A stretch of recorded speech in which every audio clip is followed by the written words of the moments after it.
जनयन्त देवाः तामीश्वरोपापशवो वदन्ते।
ಸಪ್ತಪದಿ.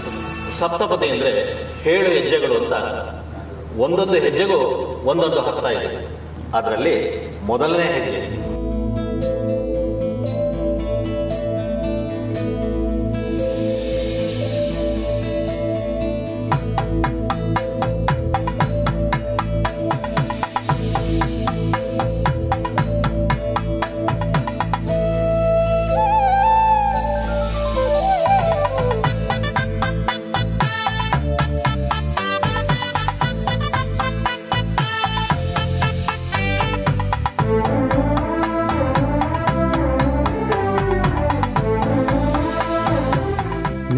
ಸುಖ ದುಃಖದಲ್ಲಿ ಇನ್ಮೇಲೆ ಸದಾ ನಾನಿದ್ದೀನಿ.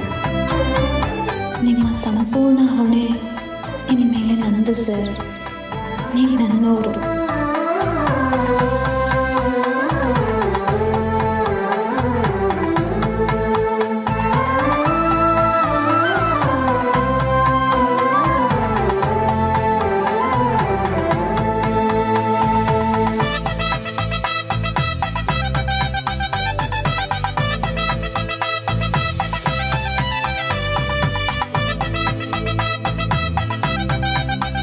ನಿನ್ನ ನಂಬಿಕೆಗೆ ಅರ್ಹನಾಗಿ ಸದಾ ನಿನಗೆ ನಿಷ್ಠಾವಂತನಾಗಿರ್ತೀನಿ. ನಿಮ್ಮೆಲ್ಲ ಜವಾಬ್ದಾರಿಗಳಲ್ಲಿ ಇನ್ಮೇಲೆ ನನಗೂ ಕೂಡ ಅರ್ಧ ಪಾಲಿದೆ.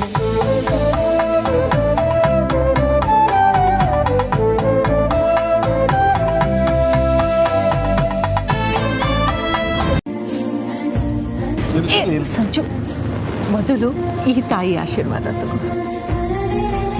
ಇಲ್ಲಮ್ಮ, ಮೊದಲು ನೀವೇ ಆಶೀರ್ವಾದ ಮಾಡಬೇಕು. ಅದೇ ಅಭಿಪ್ರಾಯ ಅವ್ರದ್ದು ಕೂಡ.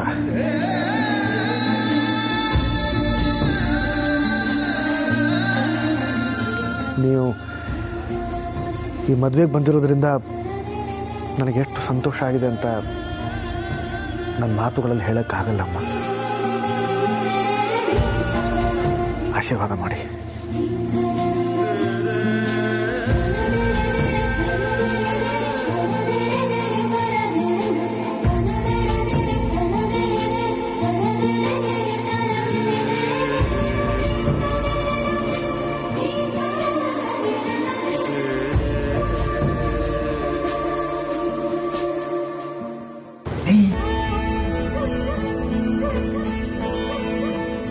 ಮಗಳು ಒಳ್ಳೆಯ 100 ಕಾಲ ಚೆನ್ನಾಗಿದೆ.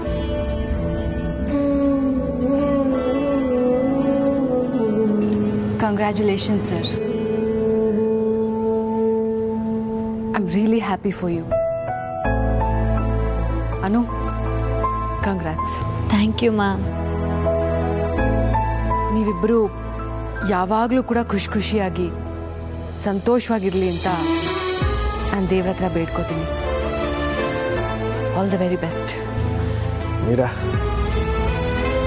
ಅದೆಷ್ಟು ಸುಲಭವಾಗಿ ನಮ್ಮನ್ನು ಹಾರೈಸ್ಬಿಟ್ಟೆ ನೀನು. ಆದರೆ ನನಗೆ ಮಾತ್ರ ನನಗೆ ಹೇಳೋಕ್ಕೆ ಮಾತುಗಳೇ ಇಲ್ಲ.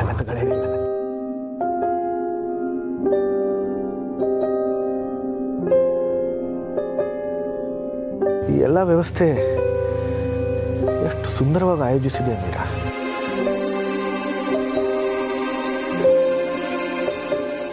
Thank you madam. ಸರ್, ಈ ದೊಡ್ಡ ಮಾತೆಲ್ಲ ಬೇಡ. ಈಗ ನಿಮಗೋಸ್ಕರ ಪ್ರೆಸ್ನವ್ರು ಕಾಯ್ತಾ ಇದ್ದಾರೆ. So we have to go. ಸರಿ ಮೀರಾ, ನೀನು ಅವ್ರನ್ನ ಸ್ವಾಗತಿಸು, ನಾವು ಇನ್ನೇನು ಬಂದ್ಬಿಡ್ತೀವಿ. Sure sir.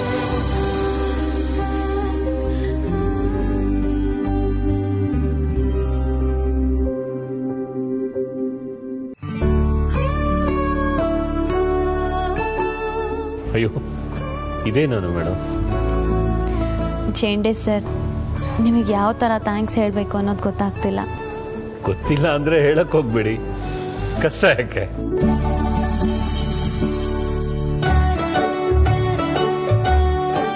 ಜೇಂಡೆ, ನಾನು ಹೇಳ್ತಿರೋದು ನಿಜಾನೇ. ನಾವಿಬ್ಬರು ಜೀವನ ಪೂರ್ತಿ ನಿನಗೆ ಥ್ಯಾಂಕ್ಸ್ ಹೇಳ್ತಾನೆ ಇದ್ರು ಅದು ಸಾಕಾಗಲ್ಲ ಚೇಂಡೆ. ಸುಮ್ಮನೆ ಇರಪ್ಪ, ಇಬ್ರು ಯಾವಾಗ್ಲೂ ಖುಷಿಯಾಗಿರಿ, ಅಷ್ಟೇ ಸಾಕು.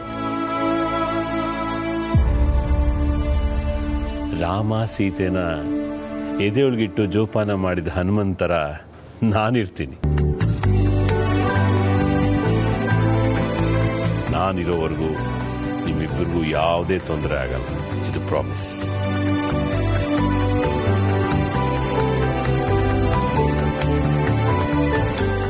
Thank you so much. ದಯವಿಟ್ಟು ನಮ್ಮ ಆಫೀಸ್ನವ್ರೆಲ್ರಿಗೂ ಊಟ ಮಾಡ್ಕೊಂಡು ಹೋಗೋಕೆ ಹೇಳಿ. ಖಂಡಿತ ಸರ್. ಸರ್, ಆಶೀರ್ವಾದ ಮಾಡಿ. ಏನಮ್ಮ ಇದೆಲ್ಲ? ನೀನು ನನ್ನ ಕಲಿ ಬಿಡೋದ ನೋಡಮ್ಮ. ನಿನ್ನೆವರೆಗೂ ನೀನು ಇವತ್ತಿನಿಂದ ವರ್ಧನವ್ರ ಮನೆ ಸೊಸೆ ನೀನು ನನ್ನ ಕಾಲಿಗೆ ನಮಸ್ಕಾರ ಮಾಡೋದು ಉಂಟೇನಮ್ಮ?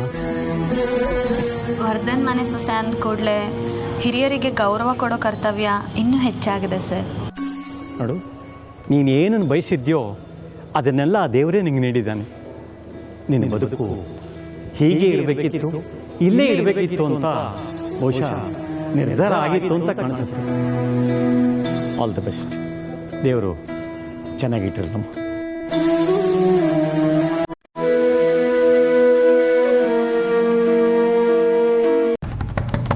ಸರ್, ಯಾರಾದರೂ ಇದ್ರೆ ಬಸ್ ಸ್ವಲ್ಪ ಬಾಗಲ್ ತೆಗೀರಿ ಸರ್.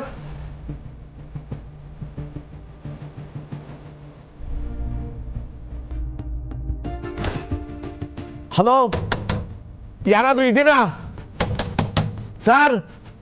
ಸರ್, ಸ್ವಲ್ಪ ಬಾಗಲ್ ತೆಗಿಬೇಕಾಗಿತ್ತು. Hello sir.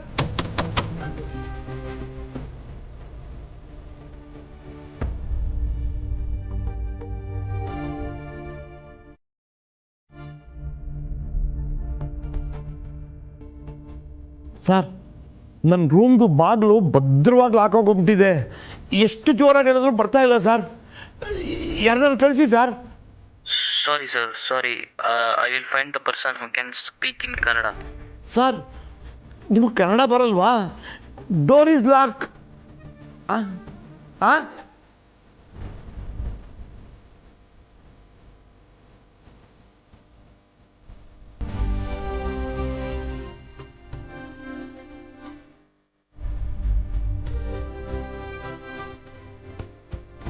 ಹಲೋ, ಯಾರಾದರೂ ಇದ್ದೀರಾ? ಸಂಪತ್, ಒಂದು ನಿಮಿಷ ಬಾರ ಇಲ್ಲಿ. ಅಯ್ಯೋ ಅಂಕಲ್, ಇಲ್ಲೇನ್ ಮಾಡ್ತಿದ್ದೀರಾ? ನಾನು ನಿಮ್ಮನ್ನೇ ಹುಡ್ಕೊಂಡು ಬಂದೆ. ಪುಷ್ಪ ಆಂಟಿ ಕರೀತಿದ್ದಾರೆ, ಬನ್ನಿ. ಸಂಪತ್, ಬಾಗಿಲು ಭದ್ರವಾಗಿ ಮುಚ್ಕೊಂಡ್ಬಿಟ್ಟಿದೆ ಕಣ, ತೆಗಿಯಕ್ಕೆ ಆಗ್ತಾ ಇಲ್ಲ. ಯಾರನ್ನಾರು ಕರೆಸಿ ಒಂಚೂರು ಬಾಗಿಲು ಓಪನ್ ಮಾಡಿಸ್ತೀಯಾ? ಇರಿ, ಸ್ಟಾಫ್ನ ಕರೀತೀನಿ.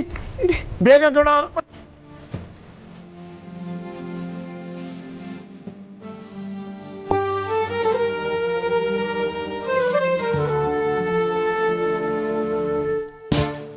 ಬಂದ್ರು ತುಪ್ಪ ಬೇಗ ಬಾ. ಎಲ್ಲೋಗಿದೆ? ತಡ ಆಯ್ತು. ಪರವಾಗಿಲ್ಲ ಮಾವನವ್ರೆ, ನೀವು ಸುಧಾರಿಸ್ಕೊಳ್ಳಿ. ನಾ ಬರೋ ಅಷ್ಟರಲ್ಲಿ ಎಲ್ಲಿ ನನ್ನ ಬಿಟ್ಟು ಶಾಸ್ತ್ರ ಮಾಡಿಬಿಡ್ತಾರೋ ಅಂತ ತುಂಬ ಗಾಬರಿ ಪಟ್ಕೊಂಡ್ಬಿಟ್ಟಿದ್ದೆ.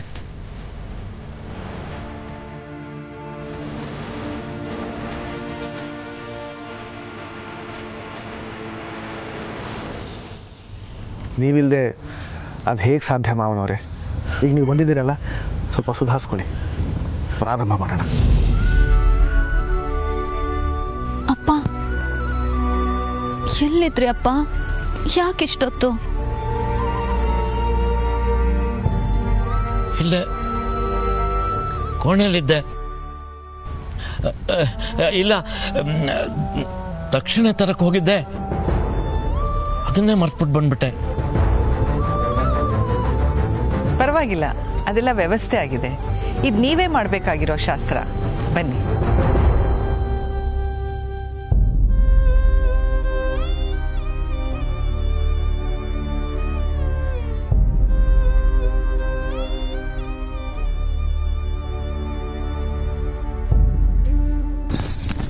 ಅಮ್ಮ, ಅಪ್ಪ ಯಾಕಮ್ಮ ನನ್ನ ಕಡೆ ನೋಡದೆ ಮಾತಾಡ್ತಿದ್ದಾರೆ? ಹಾಗೆಲ್ಲ ಏನಿಲ್ಲಮ್ಮ, ಅವು ಮದುವೆ ಗಡ್ಬಿಡಿ ಅಷ್ಟೇ. ನೀನು ಕುಸರೆ ಕೂತ್ಕೋ.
ಎಲ್ರಿಗೂ ಗಂಡಸರು ಅಂದ್ರೆ ಶಕ್ತಿಶಾಲಿಗಳು, ಭಾವನೆ ಅನ್ನೋದು ಹೆಂಗಸರಿಗೆ ಮಾತ್ರ ಇರೋದು ಅಂತ ಅನ್ಕೊಂಡ್ಬಿಟ್ಟಿದ್ದಾರೆ.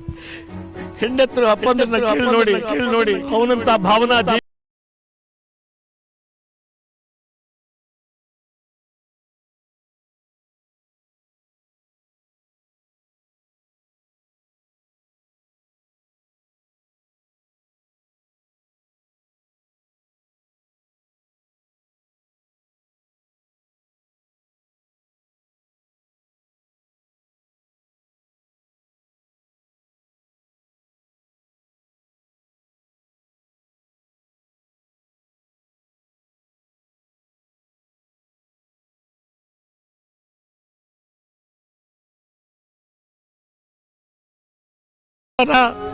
ಅಂತ ಕೇಳಿದ ತಕ್ಷಣ ನನ್ನ ಕಣ್ಣೀರ್ ಕಟ್ಟೆ ಹೊರಬೋಗ್ಬಿಟ್ಟೆ.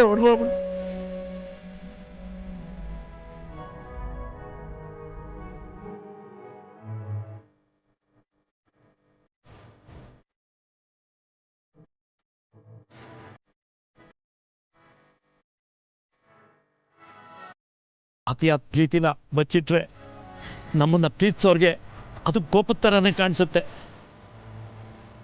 ಮಗಳನ್ನ ಗಂಡನ ಮನೆ ಕಳಿಸ್ಕೊಡುವಾಗ ಮಗಳು ತಾಯಿ ಆಗ್ತಾಳೆ, ಅಪ್ಪ ಮಗು ಆಗ್ತಾನೆ.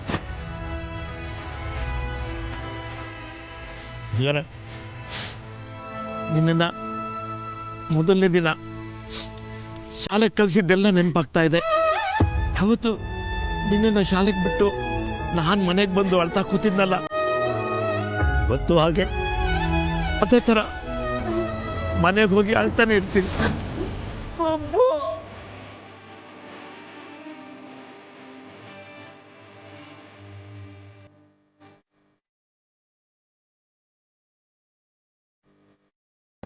ಈಗ ವಾಪಸ್ ಮನೆಗೆ ಹೋದ್ಮೇಲೆ ನನ್ನ ಮಗಳು ಇದೇ ಜಾಗದಲ್ಲಿ ಕೂತ್ಕೊಂಡು ಓದ್ತಾ ಇದ್ಲು, ಇದೇ ಜಾಗದಲ್ಲಿ ಮಲ್ಕೋತಾ ಇದ್ಲು. ಕೋಪ ಬಂದರೆ ಆ ಮೂಲೆಯಲ್ಲಿ ಮುನಿಸ್ಕೊಂಡು ಕೂತ್ಕೋತಾ ಇದ್ಲು ಅಂತ ಪ್ರತಿ ಕ್ಷಣ ನನಗೆ ನನ್ನ ಮಗಳದೇ ನೆನಪಾಗುತ್ತೆ.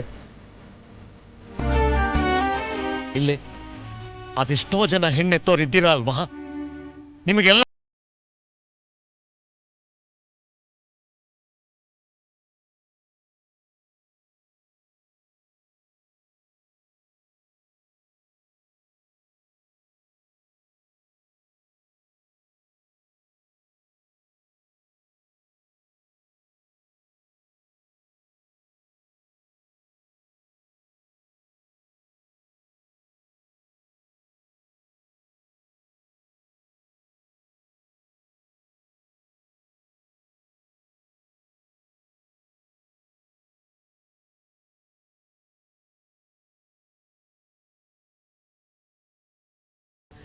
ಅಪ್ಪ ಮಗಳ ವಾತ್ಸಲ್ಯನ ನಮ್ಮ ಜನಗಳು ನೆನಪಲ್ಲೇ ಇಟ್ಕೊಳ್ಳಲ್ಲ.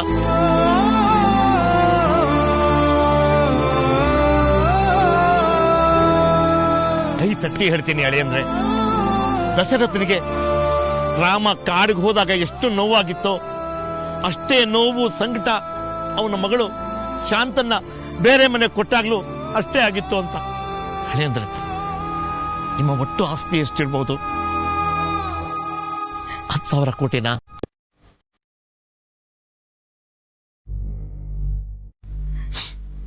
$20,000 ಕೋಟಿನಾ? ಅಥವಾ ಅದಕ್ಕಿಂತ ಜಾಸ್ತಿನಾ?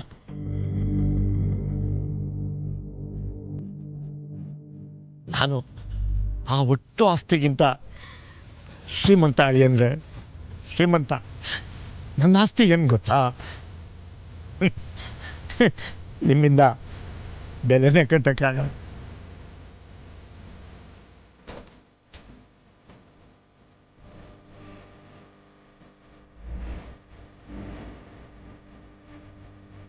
ನನ್ನ ಶ್ರೀಮಂತಿಕೆಗೆ ಹೆಸರಿದೆ.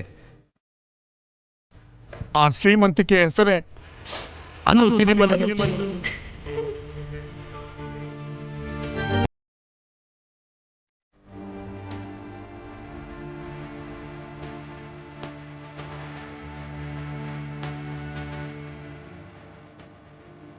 ನನ್ನ ಶ್ರೀಮಂತಿಕೆ ನನಗೂ ಕೊಟ್ಟು ನಿಮ್ಮನ್ನು ಡಬಲ್ ಶ್ರೀಮಂತನಾಗಿ ಮಾಡ್ತಾ ಇದ್ದೀನಿ.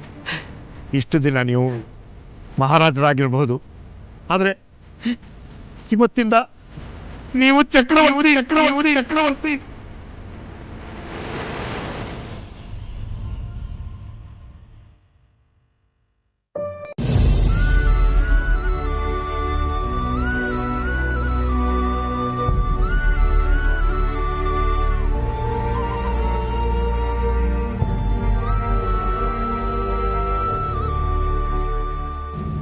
ಹುಷಾರು. ನೀವು ಹುಷಾರು ಅಮ್ಮ. ನಾನಿಲ್ಲ ಅಂತ ಆರೋಗ್ಯದ ಕಡೆ ಗಮನ ಕೊಡದೆ ಇರಬೇಡಿ.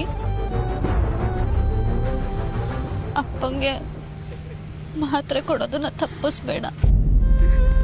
ನೀನು ಚಿಂತೆ ಮಾಡಬೇಡ. ಮಹಾ ಅಂದರೆ ಎಷ್ಟು ದೂರ ಇದ್ದೀವಿ, ನೋಡಬೇಕು ಅಂದಾಗ ಬರ್ಬೋದಲ್ವಾ? ಪುಷ್ಪ ಅವರೇ, ನಿಮ್ಮ ಮಗಳು ನಮ್ಮ ಮನೆಯಲ್ಲಿ ಸುಖವಾಗಿರ್ತಾಳೆ ಅನ್ನೋ ಭರವಸೆ ನಾನು ಕೊಡ್ತೀನಿ.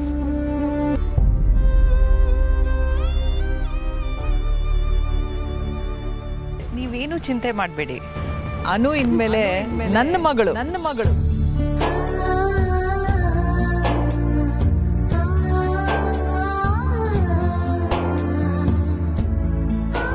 ಅತ್ತೆ, ಅನು ನನ್ನ ತಾಯಿನ ಹುಡುಕೊಟ್ಟಿರ್ತಕ್ಕಂಥ ಮಹಾತಾಯಿ. ಆಕೆನ ನಾವು ರಾಣಿ ಥರ ನೋಡ್ಕೊಳ್ತೀವಿ. ನೀವೇನು ಚಿಂತೆ ಮಾಡಬೇಡಿ. ಭಾಳ ಚಂದ ಜೋಡಿ ನಿಮ್ಮದು. ಯಾವ ಕೆಟ್ಟ ಕಣ್ಣು ನಿಮಗೆ ತಾಗೋದು ಬೇಡ. ಸುಖವಾಗಿರ್ರಿ.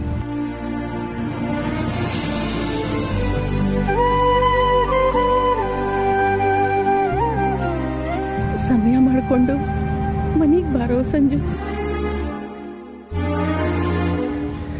ನಿಮಗೆ ನನ್ನ ನೋಡಬೇಕು ಅಂತ ಅನ್ನಿಸ್ದಾಗ ಒಂದು ಫೋನ್ ಮಾಡಿ ಸಾಕು, ನಾನೇ ನಿಮ್ಮನ್ನು ಕರೆಸ್ಕೊತೀನಿ.